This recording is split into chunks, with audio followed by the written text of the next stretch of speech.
Well, thank you very much. It's a pleasure to join you, and you all know Munawar well, but you don't know him until you've seen him on a roller coaster. And I can just tell you that the first time he was terrified, and the second time he loved it, and then by the fifth time you couldn't get him off the roller coasters.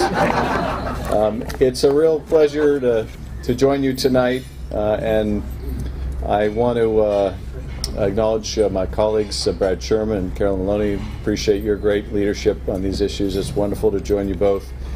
And I want to begin by offering my condolences on today's tragic fires at two Pakistani factories that have claimed the lives of more than 400 people, including more than 280 who were killed in a garment factory in Karachi.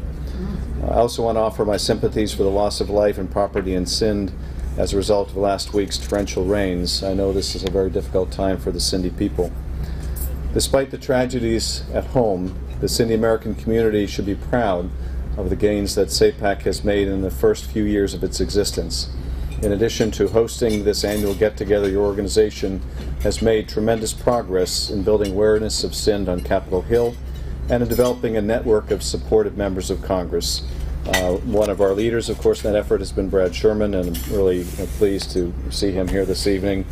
And as other speakers have undoubtedly alluded to, there are a number of challenges facing Sindh and all of Pakistan in these difficult times. Even as we grieve for those that were lost in last year's floods, I'm struck by SAPAC's decision to use this year's banquet to honor the memories of the September 11th victims. Yesterday I attended a memorial at the Capitol with my colleagues, and I thought about the path that our country has taken in the 11 years since Al-Qaeda shattered the beauty of a late summer morning. We are now more secure, and I do believe that we are having success in routing Al-Qaeda cells and associated groups and eliminating senior terrorists over a broad swath from South Asia to the Horn of Africa. But 11 years of work and war have created and creating a worldwide counterterrorism capability have come at a staggering cost in lives and money. And we still host a diverse set of threats from often unconnected groups which are difficult to locate and even harder to penetrate. There have been too many false dawns in the past decade, and events like those that transpired in Libya and Egypt in the past 24 hours are a reminder to all of us that progress is tenuous and many hard days lie ahead.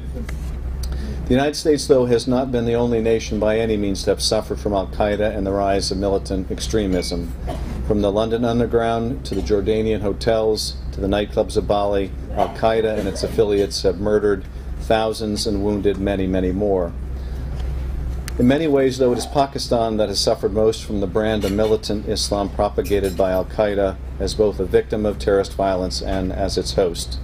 This dichotomy was brought home last week when the United States formally designated the Haqqani network based in Pakistan and tied to Pakistan's Inter-Services Intelligence, ISI, as a foreign terrorist organization. This follows years of operations in which Pakistani military forces have been deployed against militants that were at one time and may be still financed and trained by the ISI.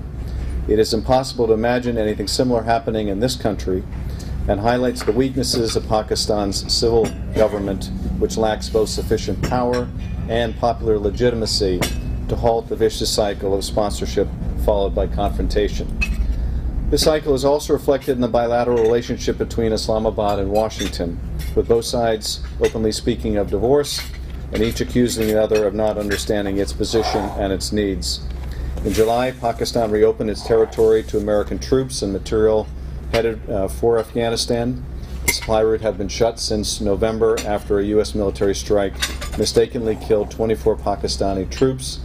And this debate dragged on for months as Pakistani officials demanded an apology.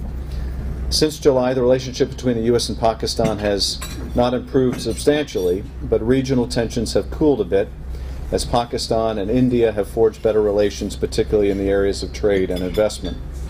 As anybody who has observed Pakistan can attest, the obsessive focus on the strategic challenge posed by India has distorted Pakistani society in myriad ways, especially the outsized prominence of the military in Pakistani society. On more than one occasion, I have heard Pakistan described as an army with a country rather than the other way around. The political fissures in Pakistani society have also manifested themselves in episodes of violence against minorities, as well as a general marginalization of minority groups, ethnic and religious, and a generalized lack of tolerance. And while it is your safety as Sindhis and your security that are at risk in the immediate future, truly all of Pakistan is at stake. For a country cannot prosper and grow when it is divided from within. Just today, a group of 170 Sindhi Hindus refused to return to Pakistan from a pilgrimage to India, citing kidnappings, killings, and even forced conversions of girls to Islam as justification for their decision to remain in India. Meanwhile, a 14-year-old Christian girl in Islamabad stands accused of blasphemy for allegedly burning pages of a religious textbook. Although the girl has been released on bail, she is in hiding and frightened for her life. Not surprising, considering that she faces a life sentence if convicted. These are but two examples of the growing intolerance and polarization that threaten to undermine Pakistan's national integrity. And while we are here tonight to discuss the future of Sindh in particular, I see Sindh's prospects as inextricably bound up with those of Greater Pakistan. For Sindhis to survive and thrive, Pakistan itself will have to adapt to a world in which people and ideas mix far more freely than they have in the past. Here in Congress, we can help, both by highlighting the needs of the Sindhi people, but also putting pressure on our government, as well as Pakistan's, to reconfigure our assistance so that it is more directly supportive of American foreign policy objectives, including safeguarding of minority groups and religious freedom.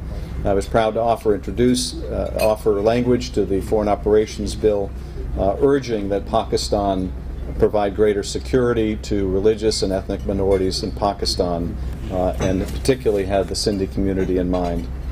The fiscal 2013 spending bill also includes restrictions on the distribution of civilian and security assistance to Pakistan. Economic, military, and law enforcement assistance would be conditioned on certification that Islamabad is not supporting terrorist activities against the U.S. or coalition forces in Afghanistan. I also support efforts by my colleague, Mr. Sherman, to press for Sindhi language programming on Voice of America and other U.S. government-funded broadcasting to Pakistan. As individual members of Congress and as a body, we must also raise the issue of human rights in Pakistan, and particularly minority rights at every available opportunity. Pakistan is blessed with a talented and diverse population, but the central government has not done a good job at harnessing its own people's potential. It's my fervent hope that through greater efforts by Sindhis and others in Pakistani society, that the country will make economic and social progress and make more prudent strategic choices about how it safeguards its national security. For too many Americans, Pakistan is a monolith best avoided, a frightening hotbed of hatred and terrorism. For those of us who have been there and have experienced the beauty and diversity of Pakistan and the welcoming nature of its people, the reality is very different but no less daunting.